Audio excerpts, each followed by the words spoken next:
Haere mai to Future Whenua Yarns. I'm Rob, and Zeb's sitting next to me. So this is episode 5. We're starting to get a lot more of these interviews under our belt, and it's feeling pretty good so far. Zeb's been doing the interviews, but we'll be joining him for some and maybe doing some solos at some point soon when we get the right folks on board. But yeah, episode 5, and now we're going to be talking to... Yeah, we're talking to Holly Woods.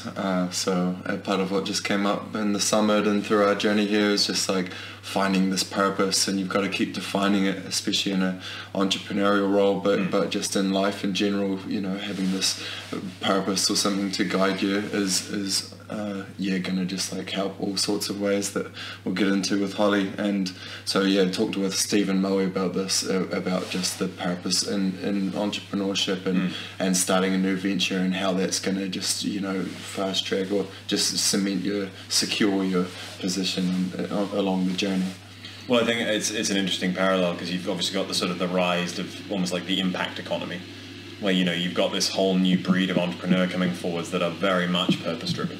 There's a core social mission or environmental mission that they're sort of focused on, and then they've built a commercial rationale around that, to form these companies. So it's an interesting era to be talking about purpose, because I think it's almost like a bifurcation where you're seeing some people really find their purpose, and a lot of people really feel lacking in that sense of purpose. So it's that instability, a bifurcation, absolutely, a polarity. I think there very much is that there's less and less shades of grey on the map now. We're getting down to sort of 5 or 6 different shades, and it's getting even thinner and thinner.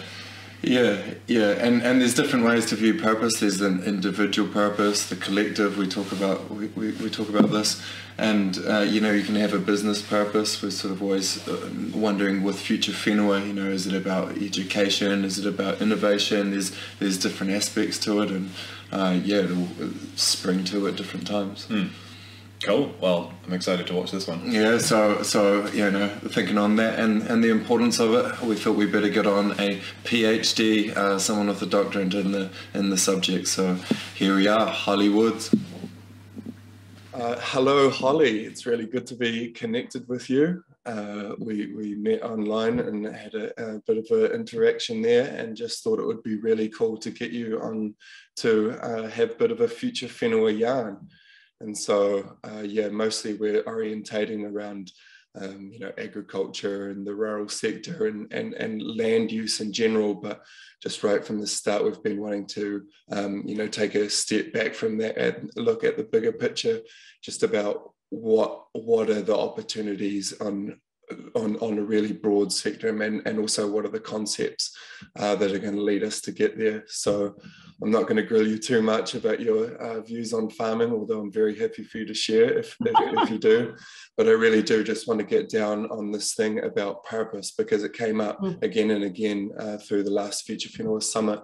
And it was this, if we can find about our purpose, and I talked in my opening talk about the difference between the Future Whenua model of farming and the conventional, and it was part of this thing about we need to, it's like an ontological understanding. If we take a step back and really come from a place of why are we here and what is our purpose, then that's going to be a more profound position to make decisions from than a meeting with the bank manager. So really just wanting to get into what is purpose, and you're a bit of a guru on this subject, so I'm really excited to chat with you. I'm so happy to be here, Zeb, and so glad we happened to meet in this common community we're in, Jamie Wheels.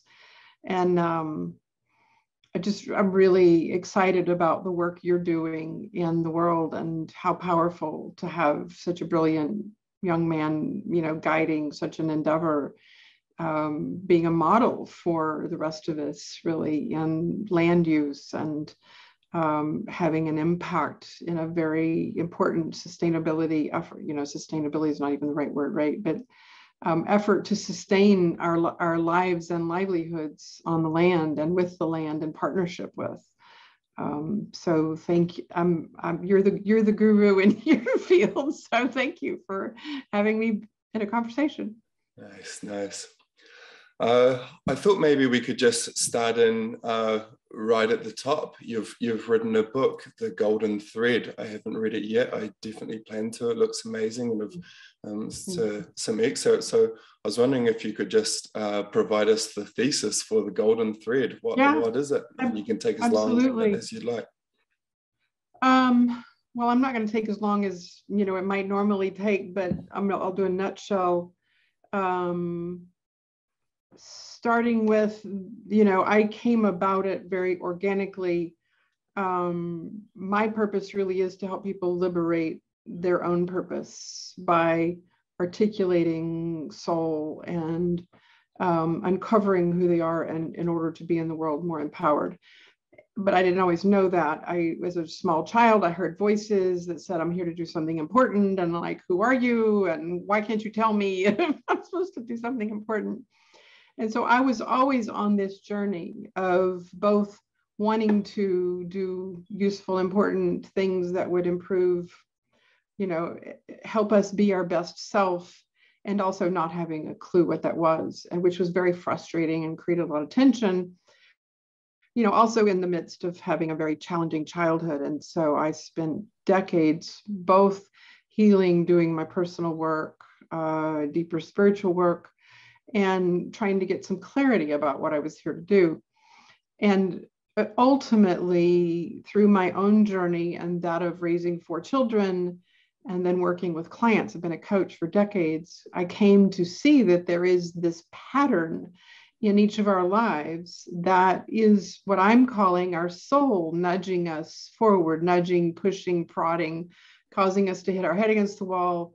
We're always trying to articulate who we are and meet the expectations or the blueprint, if you want to call it that, of your soul. And one day in a client session, I literally saw a golden thread in this person, like, what the heck's that? And realized, I went back into my own life and, I started really investigating as a scientist, what is this thing? And why do we all have these patterns? And how does that serve us? And how can we do this better, more efficiently? For me, it took decades to figure out what I was about. And it shouldn't take that long. Like literally, we don't have that kind of time at this point. So I started uncovering how to ask the questions about each person's life in order to derive some greater understanding of each of our purpose. And, I called it the golden thread, but that's what I saw. And I'm actually now have an even greater understanding of why it looks like a golden thread. And it has to do with the energetic impulses that live in us when we are enlivened. It's the way our electromagnetic impulses move through us, and it shows up as golden dots. Believe it or not, anyway, that's a whole nother story. But our soul pushes us along, and sometimes it pushes us toward events that look very uncomfortable and look like trauma, or we're overcome with fear, and it's just pushing us into a greater articulation or amplification of who we are and what ours is to do. Sometimes it looks like great curiosity and enthusiasm and joy and expression, and that's expressing our gift. So purpose is like this, shadow and gift, two-sided coin that lives in us and is wanting to be expressed more and more. So that was kind of a long version of the answer. About the golden thread. And so what I did in the book, just quickly, is as I began to see this, like, oh my God, this is like amazing, and I don't even fully understand it. So I decided, of course, to write a book about it with these 3 questions in mind: is why don't we see it? Why does it exist and we don't know about it?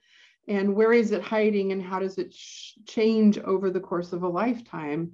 And so as a human developmental scientist, I started looking at purpose across the stages of life. And that's part of why we don't see it, because in each stage of life, we're attempting to accomplish the tasks required to become developed in each stage. You know, you do different things in childhood than you do in adolescence and adulthood. And so our purpose is going to look different. It's going to be expressed uniquely. And then we also don't see it because it hides behind the wounding or, you know, the repression and the constraints of the society that raises us, families and communities, et cetera. And so all of these reasons, we don't see who we really are often until later in life when we can look back retrospectively. But that, you know, my goal is to find earlier and earlier ways that we can truly begin to see ourselves. So you and I can both express that fundamental version of us and our most empowered ways to bring our greatest gifts to the world. Awesome, awesome. Yeah, so it's like, yeah, we all have this golden thread that shows up through different, you know, just symbols and things through our lives. And if we can tune into that, we might get a bit more of an understanding of what we're being told. And as we progress and evolve through the different stages of our lives, that golden thread will manifest in different ways, but it's all connected in the same way. Yeah. Yeah. So we have, I mean, I believe we have one purpose. You know, purpose is just a shorthand for what I believe is that which our soul brought us here to accomplish in a given life. And it has many expressions, you know, so people talk about purpose changing. It's like, well, I don't believe our fundamental beingness and the goal of our soul changes, but I believe there are many ways that we express it in life. Okay. So what you're saying is really, as we come down, we have this earth experience, there is a purpose. You know, it's not like I could have, you know, maybe gone off to boarding school and found a passion for ice hockey or something. And you know, if I had have taken different, you know, steps in my life and found something else that I was passionate about, you're saying I came down here and this, what I'm working on now, future whenua and education and innovation in the rural sector, that very much feels like my purpose. If I'd taken different steps or followed a different path, would I have found a different purpose, or would it likely have been drawn back to this that I'm on? It would have related to your purpose. It just would have been different expressions.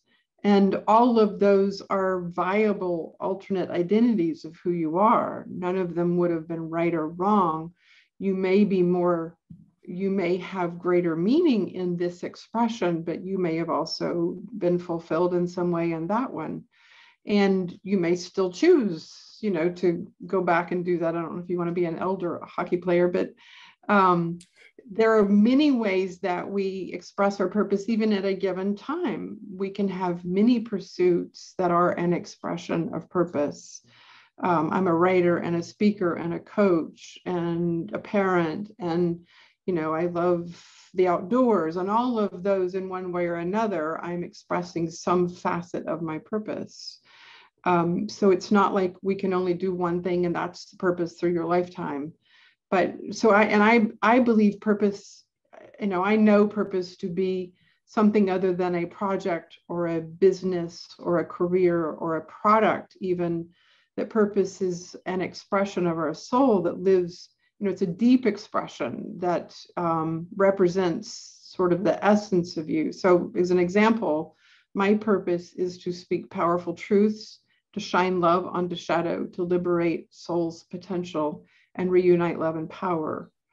And I've done those things throughout my life. I mean, you know, when I sort of got to that awareness and began looking at how I'd been doing all of those things throughout my life, like, oh my gosh, you know, and so there was always the gift, the contribution, and then also the shadow, because I didn't always show up doing those things well.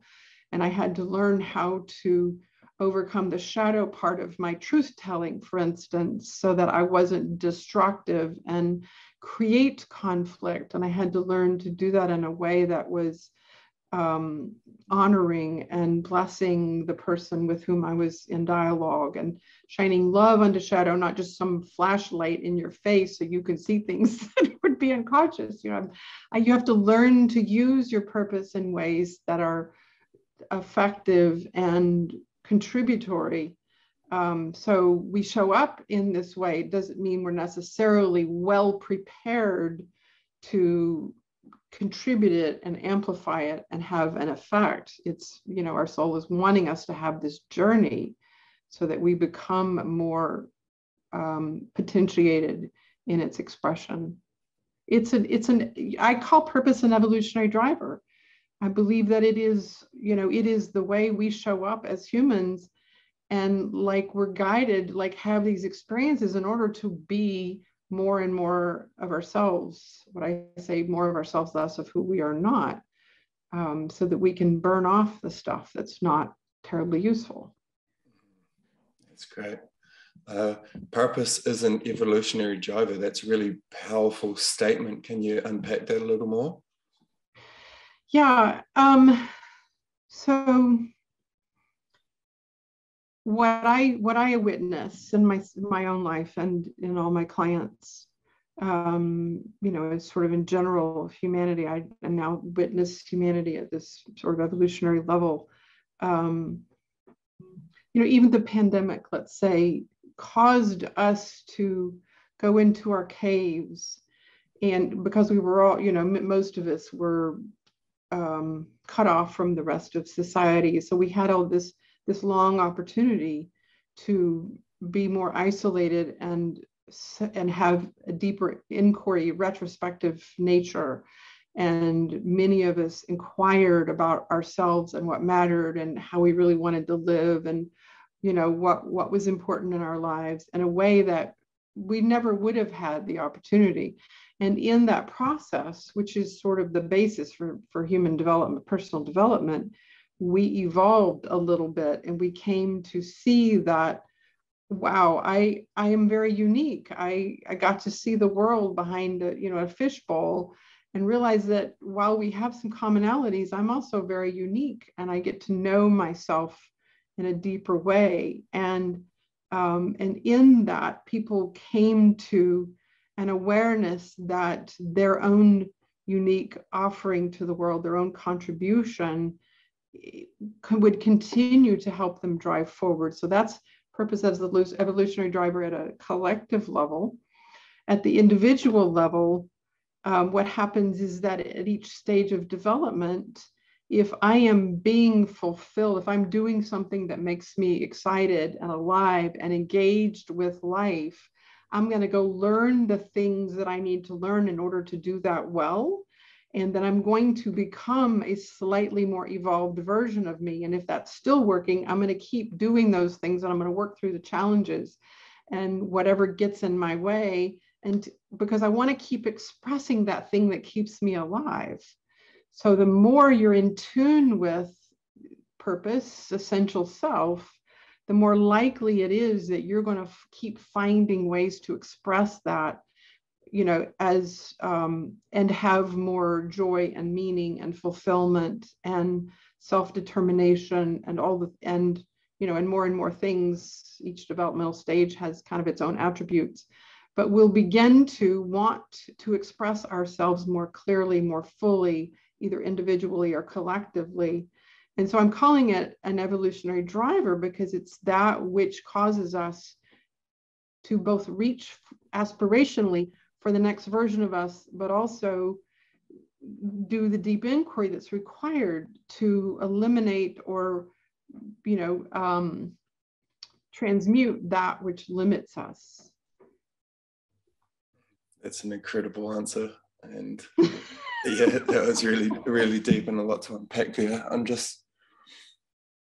There was this differentiation between, well, firstly on the stresses, yeah, I absolutely agree. And we were lucky enough to have Zach Bush zoom into the summit, and he just gave this punchy and powerful talk about our place as humans in evolution, and that we go through stressing events, and he brought it right back to the great extinction events of life on Earth as we've really gone down, and the dinosaurs, we lost them, but before then there was just those big sort of fern landscapes, And after we lost the dinosaurs, poof, we exploded with life on Earth, with mammals and birds and, you know, all the flowering plants and vegetables. So it was like through that great stress event of the last extinction, the fifth, that life exploded and really went out. So it does seem to be a thread that through that stresses drive evolution. And then so the way you defined also how purpose drives evolution. And you talked about the individual and the collective, and I wonder if you could explore that a little bit. We have a collective purpose, it seems, as this organism, humanity, and then we also have an individual as, you know, me as Zeb, and so just the differentiation there. You know, I can't say that I don't personally know what the collective purpose is of humanity. You know, who would I be to speak about that? I often talk about individual purpose as a puzzle piece, and that we each have, you know, each of us has this very unique, one of a kind. In fact, it's, you know, conservatively 1 in 400 quadrillion version of us now lives on the planet, so that there's nobody on the planet, probably anywhere in the cosmos, that's like us. And so there's no competition. And if each of us is not really putting forth our puzzle piece in the puzzle of humanity, then we're, you know, our golden thread is missing. And so it's no wonder the tapestry is frayed. And that puzzle is a composite of whom is available, you know, fully to be represented. I don't know that I want to speak about collective purpose. I have my own thoughts. I haven't written about it. I can't say, you know, other than, you know, as a deeply spiritual being, I personally believe, my own cosmology is that we're all here for our souls to evolve and become more and more amplified in the world, and whatever that looks like when we're all doing that. But, you know, whether we'll all do that before we're ushered off the planet, I have no idea. You know, something I will bring in here, which is sort of a different tangent, is that I also know I've been doing a lot of study of quantum physics in the last couple of years, but especially this year. I had COVID, and then I had this very interesting post-COVID awakening experience, and a whole lot was downloaded. And like, I understand things very differently now than I did. And I know that we have the opportunity at this point to create magic. And what I mean by that is that we can choose to create alternate realities than the one we're headed toward. And it will take, you know, quite a few of us probably to really reorient this planet toward, you know, a healthy, thriving future. Lots and lots and lots of like people like you. And that is my purpose at this point, is to help us shift to that reality. My own life has shifted quite dramatically since January, and is now filled with that kind of magic. And I'm learning how to do it, and I'm learning to use it with clients. So this may sound really woo-woo and out there, but it's based in what we know about quantum physics. So I'm just sort of going down that track.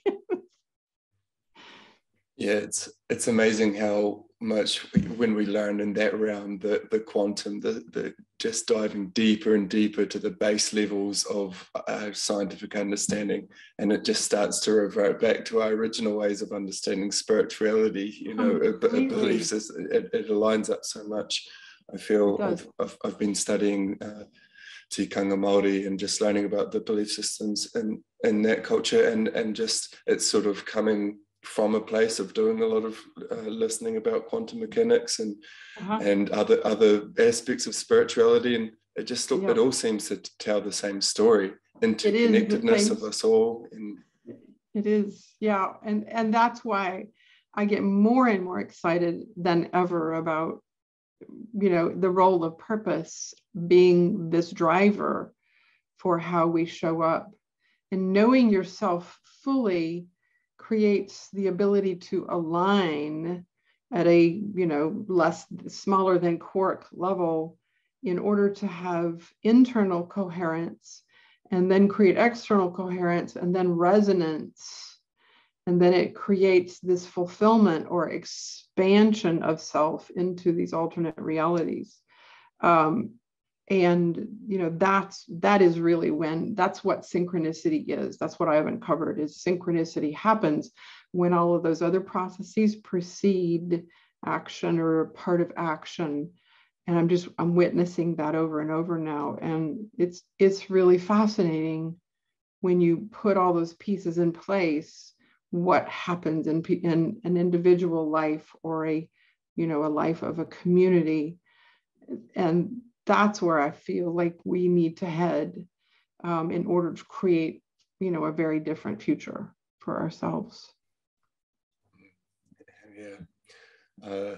I'd like to get into synchronicities, but first I'm just thinking about this bloke, Tom Campbell, who has, tried to work on a big toe, a theory of everything. And this is sort of what, Einstein spent the later part of his life and career working on a small toe, a theory of everything that's based around, the material universe. And so a big toe, a big theory of everything is all of matter in the whole universe, but also including the subjective. So also creating the human perceived aspect of that.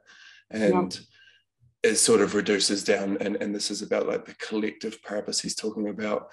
It's just like life wants to move against entropy, so from very randomness and chaos towards something that makes sense and tidiness. So it seems like our collective purpose is to aid in life, the intelligence of life and the breadth of that. And like this analogy of Earth School, and we sort of, in terms of the individual, whether we're up here in a big goop of spirit, I don't know what that might look like or what that is, but I do think we come from somewhere to this life, and it's like school. We're here to learn, and you say you go to school, and if you don't pay attention, then you might have a good time and play rugby, or if you sit there and you apply yourself to your course, then you can learn that, and then you can move into the next year and you can learn again. So I think it's the more we apply ourselves to that growth, to that education, but like in a life sort of level, that I like that analogy anyway of Earth School, and there's a lot of different levels. Yeah, I totally agree. And also considering the possibility that while we are here on Earth School, that there are, other probabilities that we can potentiate simultaneously. And that, it's almost like we get to choose which probability is our path. I'm a novice here. I definitely do not pretend to be an expert in any of this, but I'm learning that once we hit a place and like, well, what is it I really want from here? And so it's like, visioning 12.0, like what probability is it that we need at this point in time, knowing that time and space are illusions. What are we creating for ourselves and the collective from here? And imagining that there's a lot of, what you might call quantum imagination, this whole process, and really creating the energetic coherence and resonance around that so that it can be fulfilled. Again, I've been of the, when I first started thinking about the golden thread, I was, because I spent decades as a victim because life was really hard, and I had a lot of hard knocks and a lot of trauma that I had to overcome, and I did, and I came to see it all as, a blessing, and I integrated all those things, and this is what life does, is it takes us on this journey, and I had to do that, and I learned this, and I had to do that, and I learned this, and got to express here. And so I saw this golden thread of, wow, how beautiful that I have had this lifetime of experience in which I get to become more and more of myself and leave behind those things that were either karmic or, you know, early lifetime wounding or whatever, shadow. And in this other schema, it's like, well, that's true, yes. And I think there are also other existences, choices I could have made. And not that I want to go redo the past, but there are other choices I can make now that if I become present to those, and I've started practicing this, that it creates a very different energetic potential of probability that I can also live into. And I don't know how to explain it, Zeb. It's, you know, I'm grappling for words here, but I'm beginning to experience it. So I'm a practitioner. I'm very, you know, even though I'm a scientist, I'm also very practical. So like, all right, I got it, and just enough to figure out how to practice it and try to bring it into form. So that's where I am right now, and it's exciting. And so the school of life notion feels to me like this linear material world, time and space experience. And I'm also curious about what does that look like in an expanded understanding if we bring in, you know, quantum mechanics and use those concepts, that it's slightly different. Does that make sense to you? What do you think about all that? Yeah. I mean, it is hard to put things into worlds that we're sort of grappling with ethereally. You know, with a lot of times I'll have an inkling or a notion towards something, and then I'll hear you describe it, and it just lands for me way different. Like, oh yeah, it's good to hear how others put things. It's nice to try and express it yourself. And so I was envisioning this golden thread while you were talking there, and just the path we take through it, and it does seem to have levels. You mentioned about the stages of human development, and I was just envisioning the golden thread as like, because it does seem I can, in hindsight, again, like you mentioned at the start, it's only in hindsight I see this, but I do seem to have gone through various stages, and each of those stages, the way that I've considered my own life purpose has certainly seemed to evolve.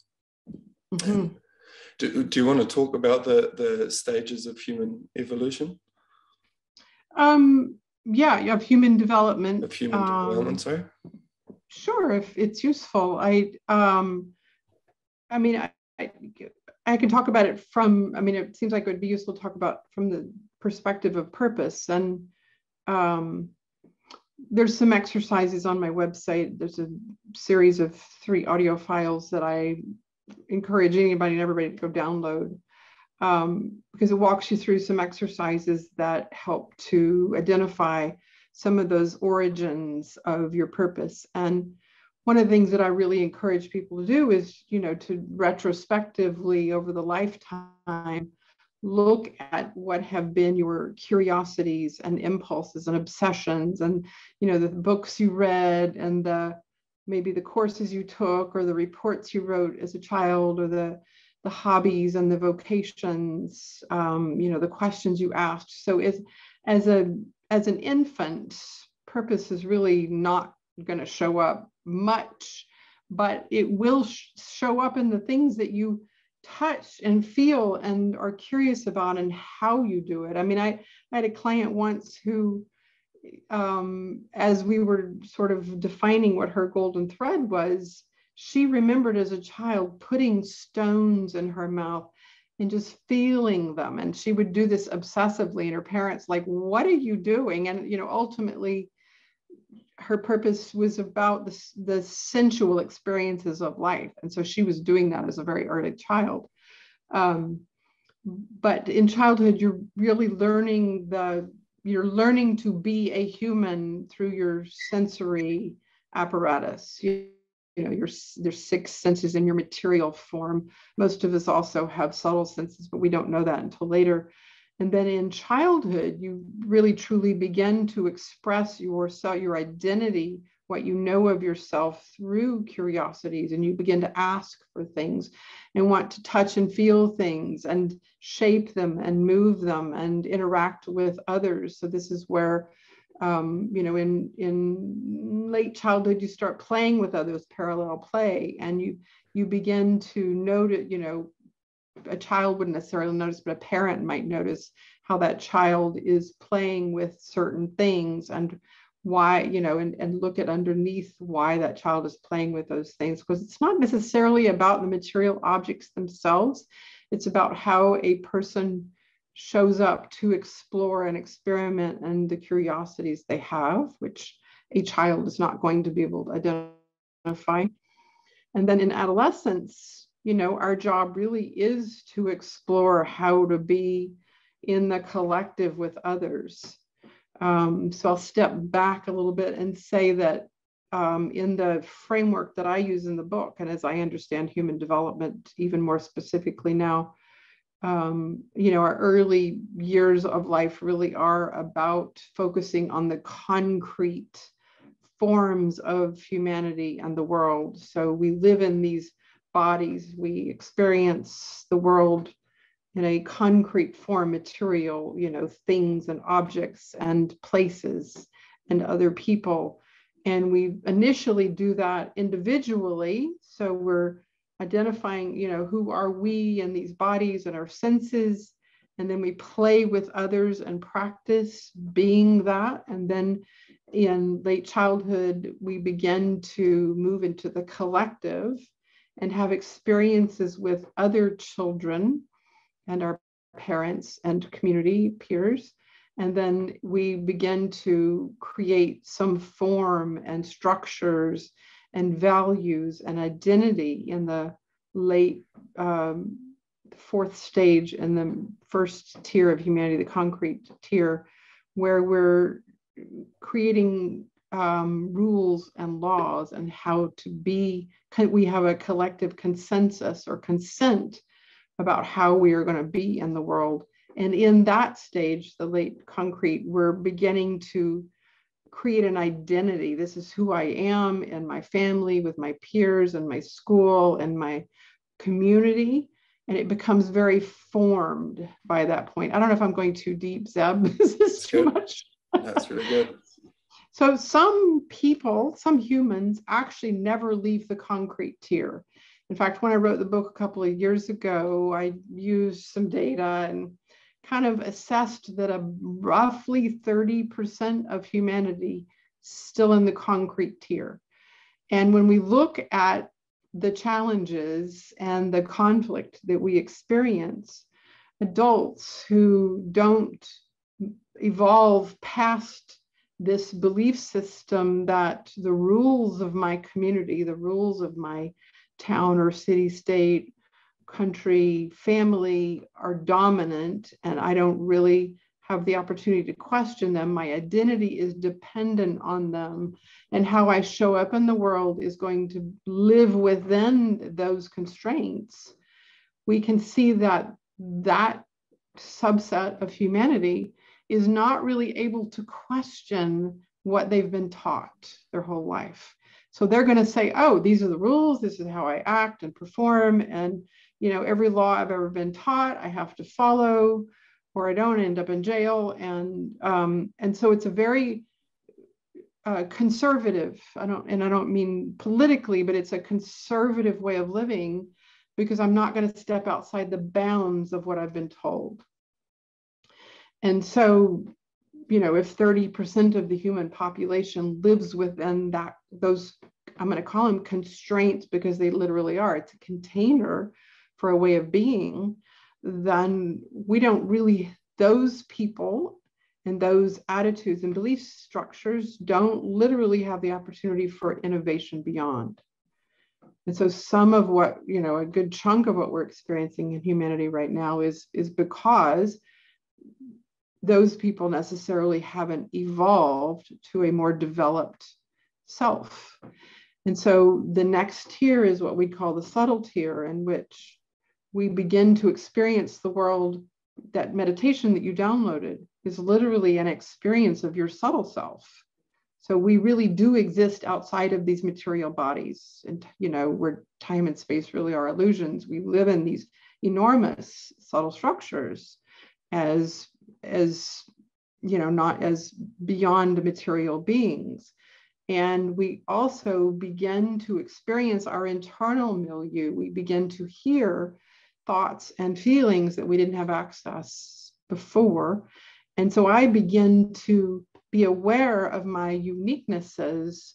And I also begin to understand in a much deeper way the structures of my society and information and data. And I begin to feel like an expert in my own life. And so I'm practicing being in this greater subtle way, I'm learning to be, and then I'm practicing. And then later subtle tier, we start noticing that other people, oh, everybody has this capacity, not just me. I'm not the only one that has this ability. And wow, I want to create a collective, because everybody has powerful expressions, contributions to make.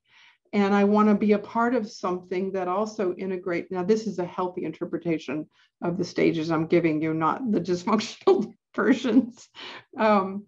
But we begin to create collectives in the late subtle tier, because we sense that others are just as important. This is where equity and inclusion and social justice and care for the planet and care for the cosmos and structures and systemic approaches come into play. And we begin to really want to make contributions to the greater whole.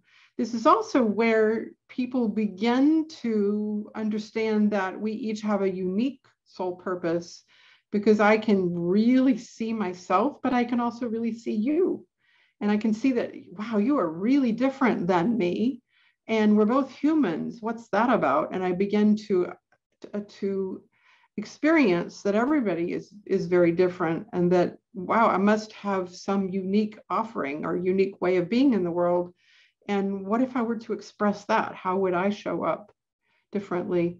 And so that begins to happen in a healthy community, a healthy context, a healthy world, which it doesn't necessarily now, because we've got these constraints of everybody who didn't make it past the concrete tier and is living in rule-bound societies. And then we've got people, there's another 30 to 40%, probably 40% of humanity is in the early subtle tier, where really all I experience is me. I don't experience you in the same way. We talk about empathy in our world, but you actually have to make it to the late subtle tier to have true empathy. Otherwise, it's just a value. I'm supposed to care about you. So until the late subtle tier, when I truly have empathy, I'm not really experiencing you. And so 40% of the human population is in the early subtle tier, doesn't yet really experience everybody else the way they experience themselves. So their focus on money and material possessions still exist. So that's 70% of the human population. And so then you have about 30% of the human population that's in the late subtle tier. And we're running as fast as we can, trying to make difference in the world. But it's kind of hard to fight all this, or, to combat literally the constraints that exist. And so many people really are attempting to create these very systemic, innovative approaches to humans being on the planet and expressing our truest purpose. And the infrastructures that we live within are built back over here in the concrete tier, a few of them in the early subtle tier, none of them in the late subtle tier. And then there's a whole nother tier that has about 5% of the human population who've done, boatloads, decades and decades of work, where we realize this is a cosmocentric world and our purpose is well beyond my human form. And, mostly elders just trying to help make sense of the whole darn thing. In a nutshell. nutshell. There's my book in a nutshell. Wow, brilliant. Well, hopefully that got people inspired to go out and dive deeper, because that was really well put. Thank you for that, Holly. You're welcome. Yeah, other ways of that sort of expresses we all start off quite egocentric as babies. We're quite about ourselves, and then we go to ethnocentric. It's it's about the wider community, and then towards that later stage, that 5%, it's like a world centric or a life centric even. And well, I would actually put world and life centric in the late subtle tier. It's more like 20%, 70, 20, yeah, more like 20, 25% are in the late subtle tier now. Because the last 5% is beyond world centric. It's really more cosmocentric and or multidimensional. But anyway, we're getting a pretty big temporal span of that's a lot of mass to try and move with that. So it can help to focus. And I guess another one is we start off life these 4 stages of to me, by me, through me, and as me. And it's sort of, we all start as to me as babies. We life just gets you just get moved around and stuff. And then unfortunately, some people never make it out of to me. You hear people that just complain all the time. The market's gone bad, that means I'm going under. Yeah, it's not taking that step into curiosity. And as you were saying, with that subtle stage where we can create our own reality to an extent. And so by me, it gets a little bit more like that, but it's also very the concrete stage. It's sort of the business people that are stuck on the treadmill. The more I do, the more I can create, but you just get stuck in this rut. And then when you start moving into through me, that's when these synchronicities start to flow. And through me is really, I feel, another way of saying connected to your purpose. Because when you're in line with your golden thread, then things just happen, and the chances just come in front of you. Us two meeting, that was great for me, that these things happen more and more. And I think through me is really this purpose. And then your as me might be that cosmological place where it's like you're in a place where you are the universe acting. And I don't know how many of us will make it there, but we definitely can, I think, by connecting to purpose and following the steps that you've laid out, get to this place of through me. And it really is a more flowing experience of life. Yeah, I agree with that. Beautiful framework. But simpler than what I described, and not quite as, not as detailed, but certainly useful. All these things, it's just nice to look at it from different angles, and you get a bigger picture. Hey, and I definitely also, I didn't mention, but this idea of we're all puzzle pieces, and our individual purpose fits into the whole. That's a great visual. I can really see, and it's sort of you can imagine a puzzle piece, and it's got these missing pieces that are just that's frustrating. Like something about that, just it's hated when you lose the pieces of a puzzle. You want to see the whole picture, and the whole picture of humanity. If we all show up to our unique purpose, it is a rich and beautiful picture. So just this whole idea of connecting to your golden thread and finding what gifts you have to deliver, and what piece of the puzzle you are to show up, and that's amazing. And it's something along those lines. I don't know, at some point, in the last couple of years, I realized that we are each so incredibly unique with this one puzzle piece, and we live in a world where we believe there is competition, and I can't show up here because there's somebody else, and I'm going to not feel so good about myself, and maybe I'm not ready, and all the stories we tell. And when I know that I'm the only one that can do the thing I do and the way I do it for the reason I do it, then I have no qualms about showing up and saying, here I am. I'm ready and committed, and how can I help? How can I be of service because no one is going to do what I do. and in the way that I do it, for the reasons I do it. And therefore I have to show, like, it's not just a right. Purpose is not a right and a, just a luxury. It's actually a responsibility. If I don't show up and do what I do, then like the world is missing something. And the same for every single person on the planet. We all need to show up fully doing what we do in order for us to find our way into the future. And I'm guessing, I'm not sure, but I'm guessing, Zeb, that you inculcate your community with that notion that everybody has something to contribute and some way to be present that is useful and beautiful and a gift.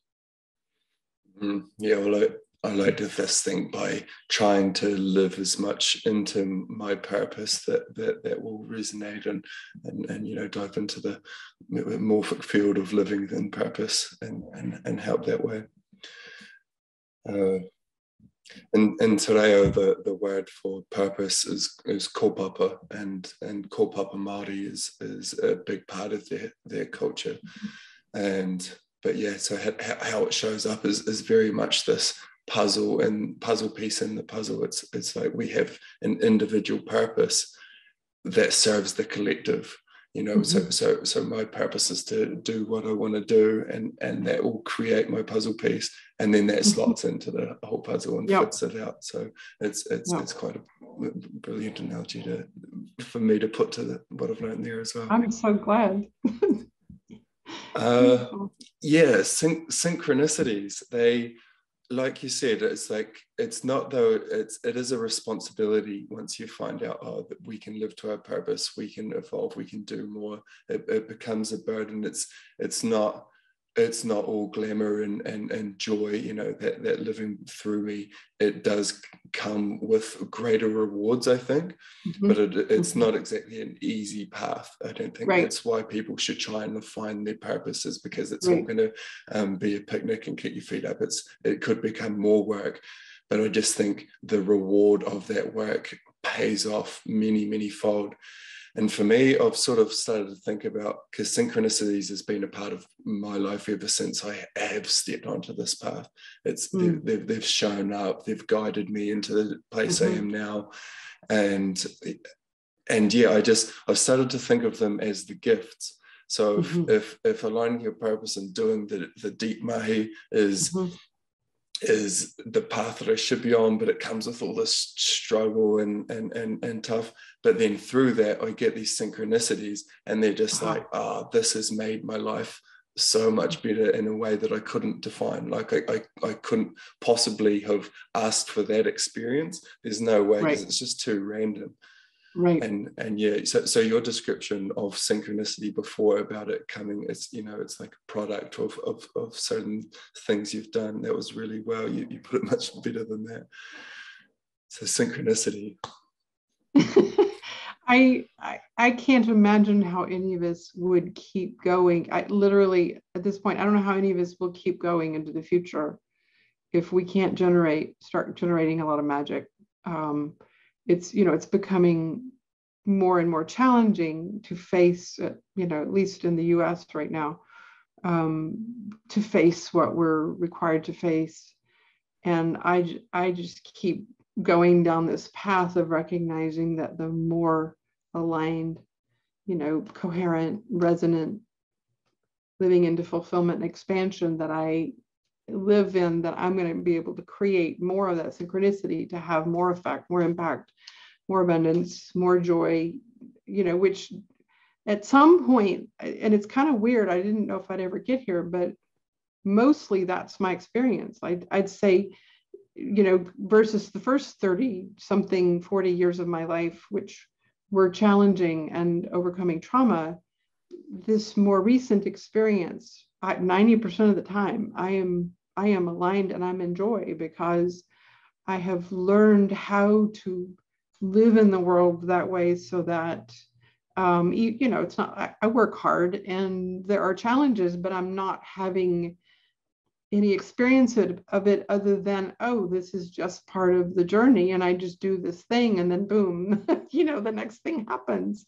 And so it's all a part. I guess I've begun to see that everything is a part of the whole. There's no good and bad, right or wrong, black, white. It's like it's all just part of it.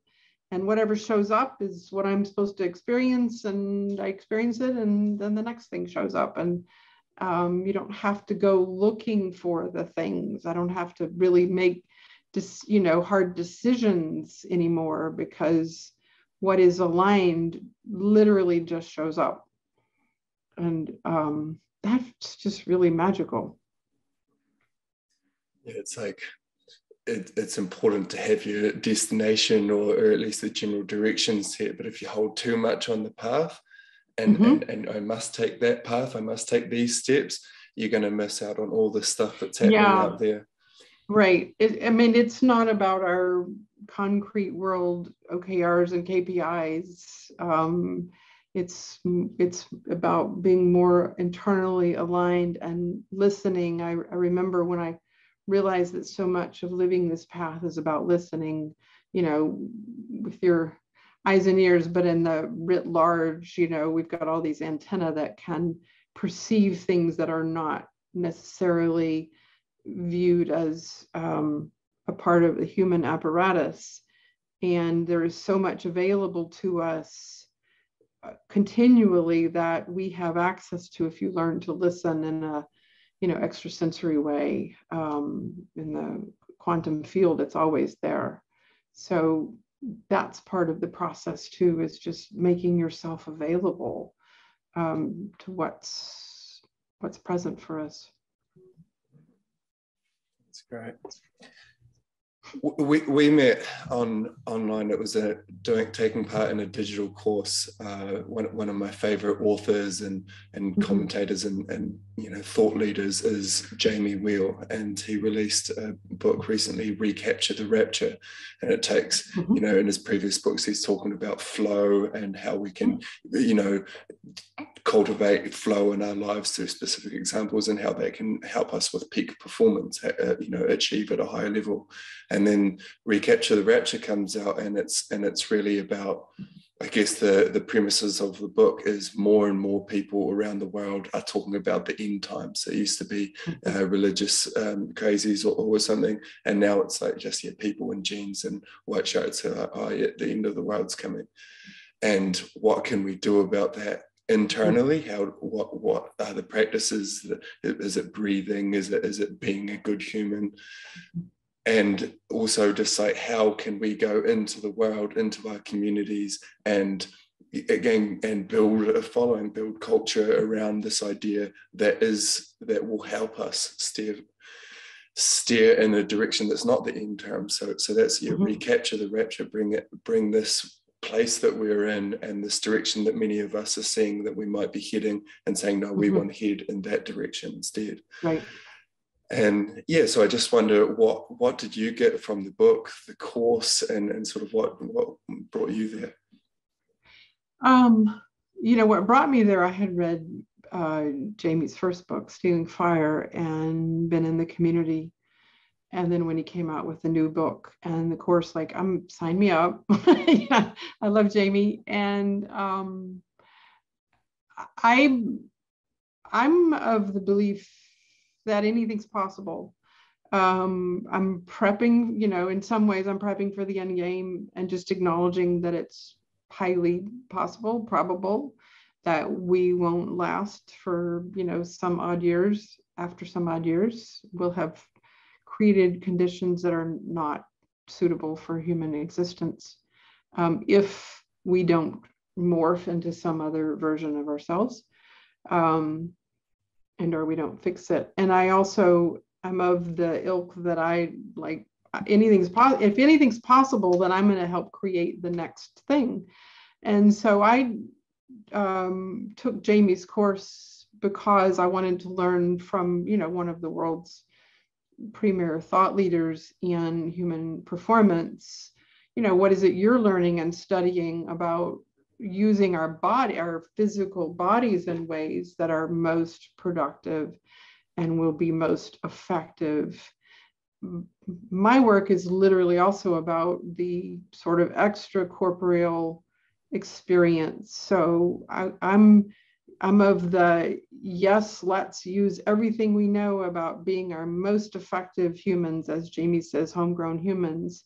Like, let's do it. And I've been an extreme athlete. I've done all kinds of things that, you know, were pushing the edge of my own existence, and really wedded to that experience, achieving excellence in human material form.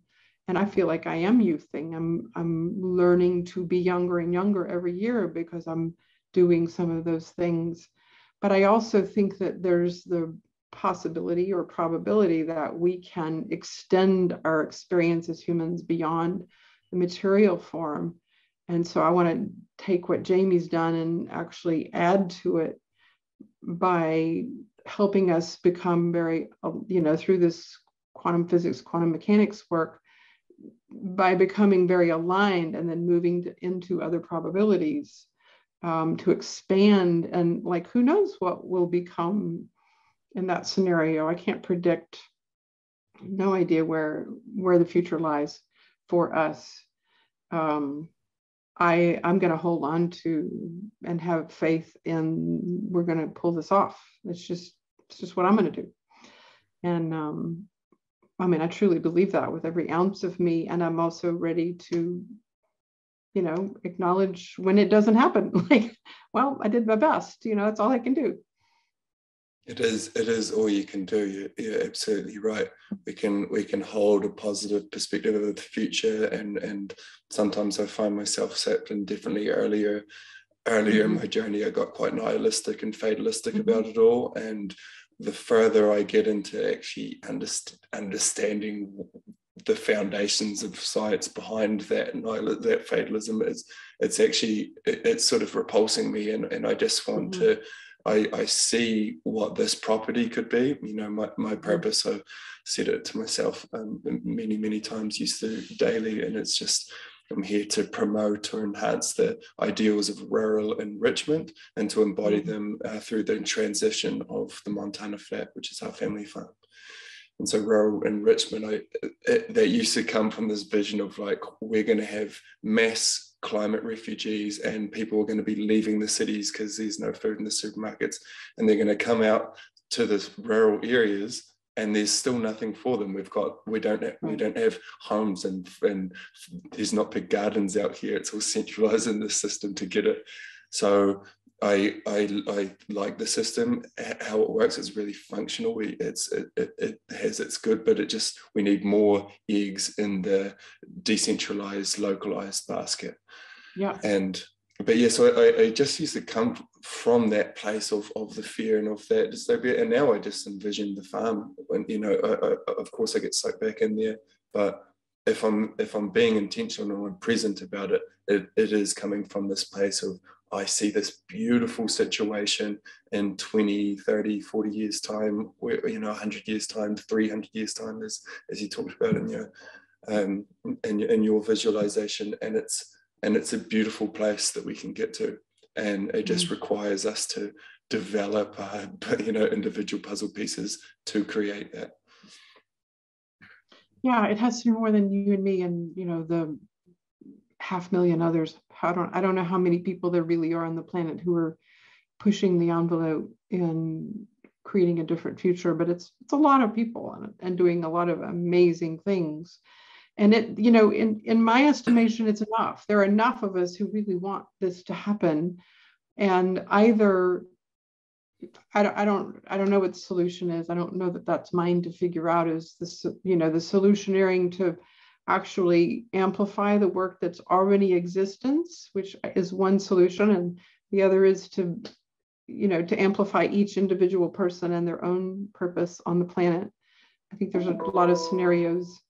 I do think that we have to think beyond our current conception of how this can happen. And I love that you have this magical vision of your contribution in the future and what that will create for you and many of us. So thank you. It's been the last couple of years that I've sort of held that mantra, and that's my life purpose. But yeah, before that, it was more just I want to create healthy food. That I when I was first back to the farm, I wanted nutritious food that I can produce here. That was I was quite happy with that. But then just diving through this developmental journey, I'm always listening to podcasts on all sorts of stuff, from quantum physics to permaculture. And now I just find myself at a place where even that, that mantra I've said about rural enrichment and embodying it on our farm, that is it understands. But now where I see, if I were to rewrite that statement, it would be more like humanity needs to move from where we are now to an ecological civilization, which means we're in harmony with nature and the laws of nature, and reciprocity, and giving, not this, it's quite unnatural, some of the ways so we need to move towards an ecological civilization, and that's a huge task. And so I'd like to fit in, or at least perhaps this is the purpose of Future Whenua rather than my personal purpose, but it's like, to be the agricultural piece or the rural piece, or just at least to be part of that piece as we move towards this, symbiocene rather than the Anthropocene. We can, we can unlock that vision of beauty, and we can steer away from another potential that's, not going to be so life affirming. Well, I think I said to you when we first met that I feel what you're doing really is such a model. It's such an important model for all of us to imagine this possibility. I love that we can create a symbiocene. Is that what you said? I love that. Because it doesn't exist. There are 2 or 3 other places on the planet that it exists in the way that you're imagining it. And there are many, many things that are happening that are all really powerful, and each of them has their own focus and purpose and intent in creating an answer in the future. And yours is a really powerful model for how this can happen. And I'm so excited and grateful for you and your work and your own vision. Thank you for that recognition. And thank you so much for all of your work, the stuff, the free resources on your website. And so, this isn't about me and it's not about you. It is, I think, about the collective that we're having this conversation for. As much as I've enjoyed the last hour, I really hope that if someone's listening to this, they can take something from it that will help them either get onto the path of their own purpose and their own personal journey, and definitely getting onto your website, Hollywoods Coaching. No, it's actually emergenceinstitute.net. Emergenceinstitute.net. Check that out. Download these free resources. They're amazing. A guided visual to connect with purpose. And thank you, Seb.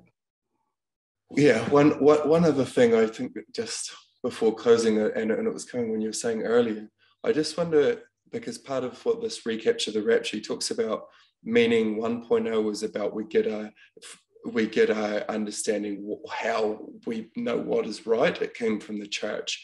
And then meaning 2.0 was from the market. We're in this economic system, and it's like, how do I know if my action is correct? Is it profitable economically? That's essentially, meaning 1.0, religion. The next one's capitalism, the market. And meaning 3.0, it's more about, I won't try and take Jamie's rules, but it is this symbiocene. It is like what's better for the whole. And I just wonder, in this place where there's so much atheism and disbelief, or at least just not a belief system, whether purpose could take the place of what God used to be. And so I wondered if you wanted to just finish on well, that's I love the question. I believe, so meaning 1.0 really was anchored in concrete tier, meaning 2.0 is anchored in the early subtle tier, and meaning 3.0 is truly anchored in the late subtle tier, where we recognize that our own contribution is the only way that we're going to have meaning in life, and then its expression not only in our lives, but in the collective. And so, you know, while spirituality was a form of, you know, I don't need to speak about religion. I mean, I do believe in some extent it is the contemporary replacement for what we were told had meaning. You know, in Concrete Tear, you're told what has meaning, and those create norms and values. And then we experience meaning as we find personal fulfillment in the material world, so early subtle world. And then we create meaning out here in the late subtle tier through our experience and our expressions, and they become individual and collective. So yeah, I think you're positing a really great, it's a great question. Well, thank you so much, Holly. It's been really amazing to nut through all of this with you. And yeah, if you are listening to this, like, this is an incredibly important time. And I just know through my life, connecting with a deeper purpose for my life, it's like I say, it doesn't steer you away from adversities or make everything come easy. It just means when you get hit with that adversity or a really hard decision, that it's easier to make that decision, and the adversity sort of brushes off you because you're like, now I'm so anchored to this place where I'm going, and you can flow through that in between. But it's like it sets this direction you're heading. It's like a compass point. So for you, maybe it's growing nutritious food, maybe it's helping other people, empowering, maybe it's getting more involved in the community, maybe it's trying to reduce your energy input, or creating a way for energy to be more accessible on farms or in business. It's just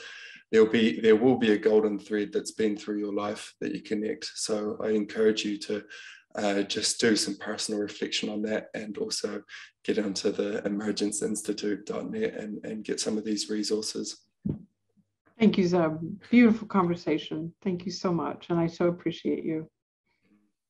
Thank you. You have a wonderful day. Thank you. You too.